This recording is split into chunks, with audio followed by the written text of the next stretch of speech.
기요사키가 얘기했지만 우리가 수영을 하나 하려 해도 한두 번 해가지고 안 되잖아요. 내가 안다고 생각하는 거는 뭐다? 설명할 수 있어야 아는 거라고 얘기하죠. 내가 안다 모른다를 판별할 때 메타인지가 발동되려면 내가 설명을 해보고 내가 그러니까 실제로 이게 현금 흐름을 만드는 거잖아요. 캐시플로우. 그러면 우리가 자산 소득으로 현금 흐름을 만드는 것까지 해야 이제 이 공부의 끝인데 내가 그냥 이거 배우고 그냥 게임만 해보고 마치면 내게 안 된 건 거죠. 그래서 각자가 자산을 만드시고 현금 흐름을 만드는 것까지 하셨으면 좋겠어요. 그게 어떤 방식으로든. 그래서 이 게임의 목표는 우리가 금융 지능을 높이는 거죠. 실제로 우리가 학교에서 이런 걸 배워보지 못했기 때문에 각자 알아서 본인이 공부해야 돼요. 그래서 더 힘들거든요. 그래서 이 게임의 목표는 5가지입니다. 돈에 대한 이해를 하는 거, 돈에 대한 지식을 쌓는 거, 그 다음에 두 번째는 뭐냐면 자산과 부채에 대한 이해를 하는 거예요. 우리가 가난한 자들은 수입에 초점을 두거든요. 내가 얼마 버느냐 수입에 초점을 두는데 부자들은 그렇지 않아요. 부자들은 자산에 포커스해요. 그래서 수입과 지출, 자산과 부채에 대한, 특히 자산과 부채에 대한 이해를 갖는 거, 그 다음에 부동산에 대한 이해를 가지셔야 돼요. 각자 다 가지고 계신지 안 가지고 계신지는 모르겠지만 부동산에 대한 이해를, 부동산으로 어떻게 캐시플로우를 만드느냐도 이해하셔야 되고, 또 하나는 대출 관리하는 것도 하셔야 돼요. 우리가 대출 관리를 잘 안 하거든요. 그래서 실제로 내 재무제표를 적어보는, 이 게임에서는 이 게임판에서 세양지 트랙에서 넘어가서 부자의 손으로 가서 살아보는 것도 좋지만, 또 하나는 장을 넘겨서 보면 개인 재무제표, 그래서 나의 부채 관리, 그러니까 대출 관리, 우리가 이 지트랙에서 벗어나는 방법이 뭐죠? 총 지출이 그러니까 금융소득이 총 지출보다 1원이라도 많아지면 탈출하게 되죠. 그래서 부채 관리하는 것도 우리가 알아요. 그리고 회계 업무도 알아요. 그래서 대조표에서 우리가 좋은 빚과 나쁜 빚도 구분하실 수 있어요. 가난한 사람은, 저는 가난한 사람이었기 때문에 돈을 빌리면 안 되는 줄 알았어요. 집도 저는 돈을 다 모아서 사고 차도 현금 딱 주고 샀거든요. 대출 있을 수 없는 일이라고 생각했어요. 근데 부자들은 대출을 정말 잘 활용합니다. 이걸 우리가 이제 요즘은 그래도 용어가 익숙하지 않아요. 레버리지를 활용해서 좋은 빚과 나쁜 빚을 구분하셔야 돼요. 제가 자산과 부채에 대한 설명을 하면서 자산은 뭐고 부채는 뭐라고 했죠?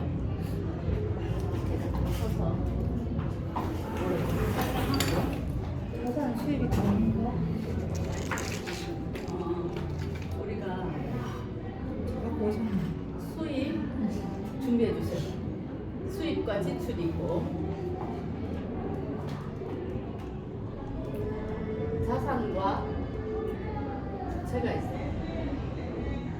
가난한 사람들은 얼마 들어오는지 수입에, 우리 얼마 벌어? 그래서 지금 우리가 게임을 하면서 판에 깔린 돈, 얼마 돈이 들어오고 막 이거에 기분 좋아하잖아요.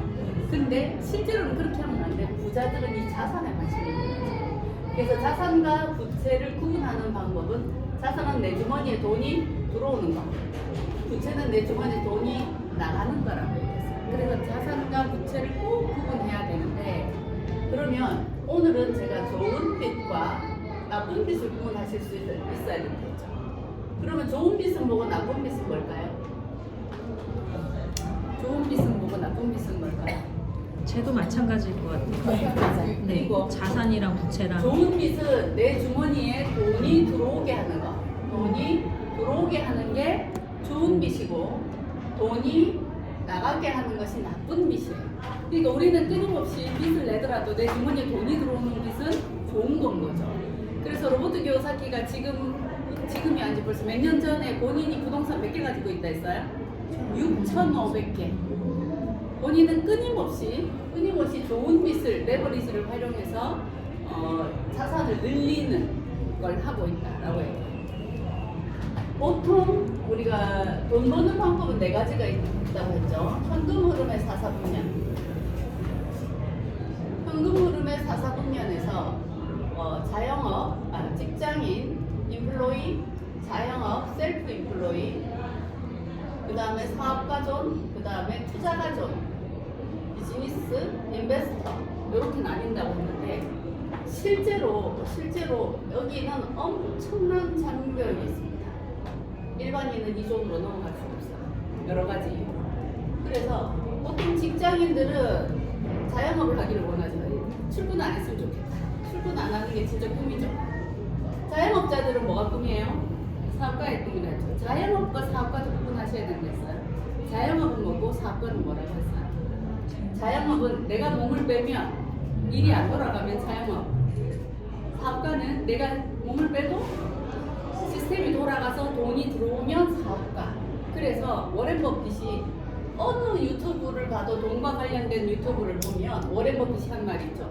내가 잠자는 동안에도 돈이 들어오게 하지 않으면 우리는 죽을 때까지 일을 해야 된다. 그럼 잠자는 동안 돈이 들어오게 하는 게 결국은 뭐죠? 사상인 거죠. 그래서 우리가 아이들을 좋은 대학을 나와서 좋은 직장에 들어가기를 바라면 절대 안 된다는 거죠. 그러면 평생 어떻게 한다? 저 세앙티 트랙에서 벗어나지 못하는 거죠. 로버트 기요사키가 완전 알거지가 돼가지고 친구 집에 얹혀 살 때도 직장을 안 구했어요. 사람들이 너 왜 충분히 학력도 좋고 어디든 취업을 하려고 하면 될 텐데 와이프랑 똑같이. 근데 절대 취업을 하지 않았어요. 왜? 이 존으로 들어가면 답이 없다는 거 알죠? 여기는 가난한 사람들의 존이라는 걸 로버트 기요사키는 알았기 때문에 어떻게 해서라도 이쪽 존으로 가려고 했던 거죠. 그래서 우리가 이 존에 있는가 내가 이 존으로 가려고 하려면 어떻게 해야 되는지를 방법을 찾아요. 왜? 95%의 사람이 여기 존재하는데 5%의 돈이 모르죠. 여기는 5%의 사람이 95%의 돈을 가지고 있어요. 근데 사람들이 생각하기에 나는 중산층인가? 부의 평등 제가 이제 그 최근에 본 유튜브에 보면 가난도 대물림 된다고 하죠. 실제로 뇌과학적으로 그럴 수밖에 없대요. 두 가지 이유 때문에. 첫 번째는 이 금융 IQ가 낮아서, 그러니까 영양소를 제대로 섭취를 못해서. 두 번째는 스트레스 때문에 그래요. 불평등에 대한 스트레스. 누구는 좋은 집에 좋은 차 타는데 나는 안 그렇지 않아. 갖고 싶은데 못 갖고. 이런 스트레스가 아이들을 지능을 엄청나게 낮춘대요. 그래서 바글라데시나 이런 데에서 애들 평균 IQ를 쟀더니 90이 안 넘는 놀라운 결과가. 뭐 여러 가지 그 원숭이들을 데리고 해도 마찬가지. 그래서 우리는 가난은 대물림이 안 될 거라고 생각하지만 대물림이 됩니다. 무서운 사실. 이건 뇌 발달적으로. 그래서 어쨌든 우리가 지식을 가지고 이 존에서 이 존으로 넘어가려고 정말 애를 써야 되는데 로버트 기요사키가 이 존으로 넘어가는 방법을 제시해놨습니다. 첫 번째는 뭐라고요?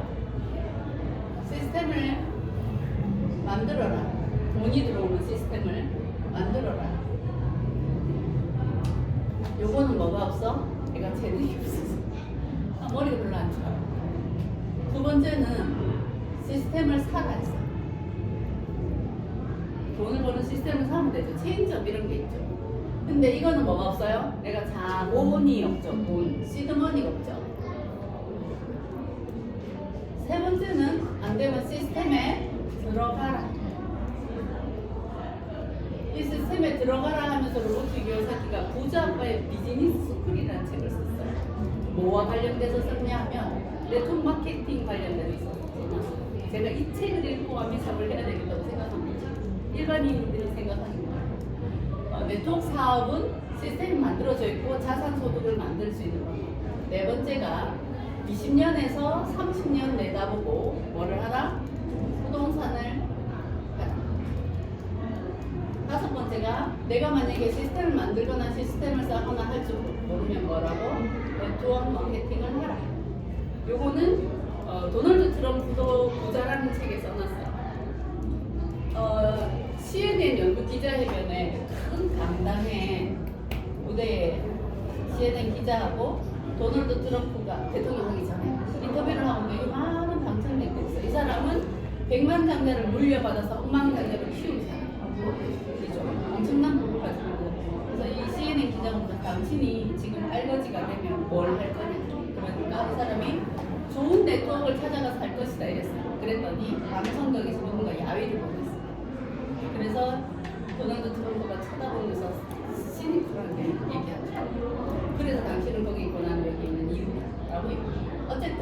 어쨌든 내가 이존에서 이존으로 넘어갈 수 있는 여러 가지 방법들 중에서 궁리하셔서 이존으로 넘어가지 않으면 그래서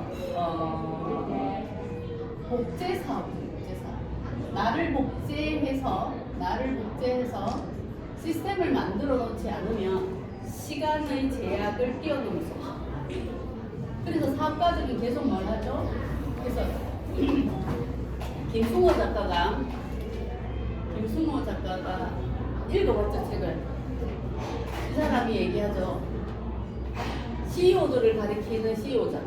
CEO의 스승이잖아요. 김승호 작가가 어떤 부부가 인터뷰를 하러 온 거예요. 자기들은 정말 퓨전 식당을 가지고 있는데 정말 열심히 한 거예요. 그래서 정말 인기가 좋았어. 그래서 사람들이 줄 서서 먹고 웨이팅이 길어지고, 그래서 자기들은 매년 봄, 가을로 뭘 하냐, 메뉴 개발을 하고 제철에 맞는 음식들을 집어넣어서 이렇게 했어요. 그런데 자기는 정말 새벽부터 밤까지 열심히 일을 했는데 옆에 근처에 A라는 사람이 요 비스무리한 가게를 차렸어요. 근데 이 두 사람은 가서 먹어봤더니 자기보다 퀄리티가 떨어져. 자기처럼 메뉴 개발을 하지 않아. 근데 이 사람은 뭘 했냐면 전국의 체인을 만들어. 모든 걸 뭘 해서 시스템을 만들어서 메뉴도 똑같이 쉽게 다 복제할 수 있게 이렇게 해서 가게를 막 차리는 사람은 엄청난 부자가 되고 노는 거예요. 맨날 놀러 다니고. 그러니까 이 사람은 우리가 억울한 거예요. 그래서 김승호한테 찾아와서 이런 상황이다 그랬더니 김승호가 이 사람 보고 당신의 가장 잘못한 점은 여기에 혼신을 다한 거다. 여기에 혼신을 다한 거다. 메뉴를 개발하고 여기에만 요리에 집중한 거다. 이 사람은 그게 다르니까 자영업 마인드. 이 사람은 뭐다? 사업가 마인드. 그래서 뭐를 해야 된다? 시스템 사업을 해야 된다. 복제 사업을. 그렇게. 어쨌든 우리가 오늘 해야 되는 것은 좋은 빛, 나쁜 빛을 구분해서 오늘은 뭐에 신경을 쓰셔야 되냐면, 물론 현금흐름을 만드셔야 되는데 오늘 두 번째 게임을 하잖아. 오늘 두 번째 게임은 대출을 갚는 것에 신경을 좀 써보세요. 내가 막 게임을 하다 보면 돈을 버는 데만 신경 쓰거든요. 근데 빚을 갚을 생각을 안 해. 돈이 모이면 빚카드를 우리가 열 수 있다 보니까 어떻게 해요? 부채를 갚을 생각을 안 하고 자꾸 뭔가 자꾸 그런데 내 인생 끝나잖아. 유한하기 때문에 패스트트랙을 못 나가보죠. 그래서 오늘 게임을 하면서는 뭐에 신경을 써본다? 부채를 어느 순서부터 갚아서 나의 부채를 줄이고 금융소득을 늘려서 이 갭을 줄이느냐에 초점을 둬서 게임을 한번 해보세요. 그러면 생각보다 빠르게 G트랙에서 벗어날 수 있어요. 그래서 오늘은 뭐가 목표다? 좋은 빚, 나쁜 빚을 구분하고 나쁜 빚은 없애고. 그래서 자산을 늘려서 캐시플로우를 나오기도 하지만 나쁜 빚을 없애서 부채를 낮추면, 그래서 금융소득을 늘릴 것인가 부채를 줄일 것인가를 생각하시면 돼요. 왜? 이 게임에서 세영지 트랙 여기는 근로소득 존이거든요. 가난한 사람들의 존이란 말이에요. 나는 부자의 존으로 나가보는 게 이 게임의 목표잖아요. 부자의 존으로 나가봐야 내가 이 게임의 위너가 되죠. 그래서 이 가난한 사람의 존에서 나갈 수 있는 방법이 뭐다? 금융소득이 총 지출보다 많아야 되기 때문에 지출을 줄이는 것에 신경을 쓰고 오늘 게임을 해보겠습니다. 자, 이제 뽑기부터 하겠습니다. 카네기가 부역노동자였죠. 카네기 부역노동자였다고. 시급받는, 주급받는. 근데 본인이 한 달 돈을 벌면은 그 한 달 번 돈으로 뭘 했다? 정장을 입고 부자들이 가는 식당에 가서 한 끼의 밥을 먹었다고요. 왜 그렇게 했을까요? 자기가 한 달 정말 열심히 벌어서 정장을 입고, 왜 외국에는 정장 입어야 갈 수 있는 패밀리 뭐 고급 레스토랑 거기 가서 부자들을 구경하려고, 부자의 삶을 꿈꾸려고 그 한동안은 자기가 번 돈을 다 그 한 끼 식사에 썼다 하거든요. 왜 그랬을까요? 부자의 기분 느끼려고요. 그러니까. 그래서 가난한 사람들은 비슷비슷한 사람들하고 놀라 그래요. 부담스럽거든. 막 고만고만한 사람은 내 편한 사람하고 내 마음 모양과 비슷한 사람으로 살려고 하죠. 근데 부자들은 어떻게 한다? 배울 점이 있는 사람을 만나. 노노에도 나와 있습니다. 노노에도. 내가 배울 점이 있는 사람을 만나고 그들로부터 받은 것을 어떻게 한다? 내가 실천하는 거. 자, 이제 각자의 삶을 적어주세요. 그 재무제표에다가 옮겨 적어주시고 꿈 6개 적어주시고 똑같이 안 하고 제가 마음대로 하시면 돼요. 자, 다시 한번 꿈 꿔보세요. 다시 공부. 일주일 지났기 때문에 꿈이 바뀔 수도 있습니다. 이혼이 아닐 수도 있습니다. 네.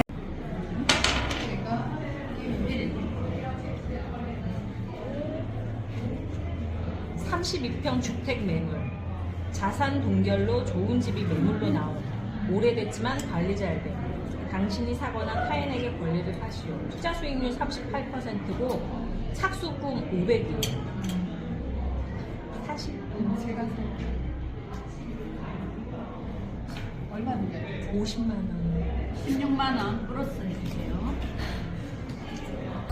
너의 말들을 웃어 넘기는 나의 마음을 너는 모르겠지.